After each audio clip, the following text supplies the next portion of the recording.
I was left home alone a lot as a kid, just due to the fact that my mom was single for a good chunk of my upbringing, and she worked as an RN on a crappy RN schedule, and my brother went away to college. This was a night that my mom was working an overnight. It was a weekend night, so I had this girl Molly over who I was talking to, and she hung out for a while. We watched a couple movies and whatnot, and eventually she had to go home because her parents don't like her out late, so I was left alone to hold down the fort. I continued to watch TV in my room and bed. My bedroom is upstairs next to the backyard, so when someone dragged one of the chairs on the deck outside, I heard it. I got up and looked out the window, and I saw someone sitting on one of the deck chairs down below. I called Molly's name thinking it was her. After all, she'd only left under 10 minutes ago. Whoever it was looked up at me, but it wasn't Molly. I immediately pulled away from the window to hide. That was not anybody I recognized. Not in the darkness, at least. I texted a few close friends in our group chat if it was one of them messing with me. The ones who answered all said no, and asked what I was talking about. I didn't really believe any of my friends would come to my house to mess with me like that anyway. Scared shitless, but still curious, I slowly walked back over to the window to look down again, and that person was still sitting in the chair, looking up at my window. It was a he, that much was clear, and he definitely saw me.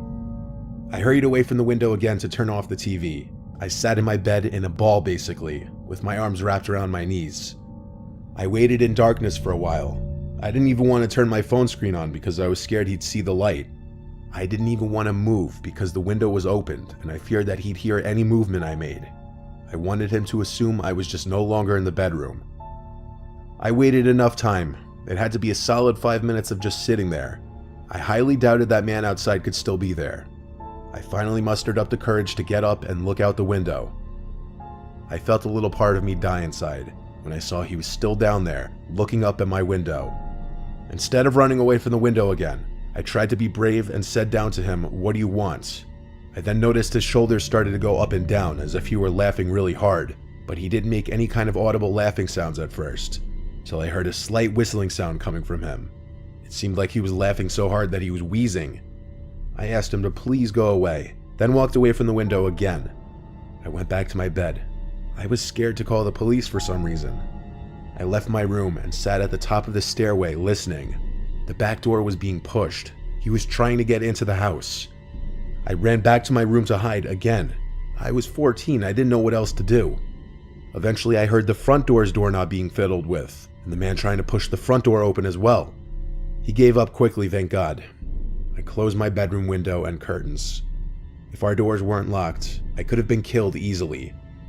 I was skinny and weak when I was 14 and definitely not a fighter. I didn't leave my room again that night until my mom got home around 9. I told her what happened, and her reaction was angry at me for not calling 911, and in hindsight that was very stupid of me. One of the many things I did, or rather didn't do at a young age, that I questioned greatly.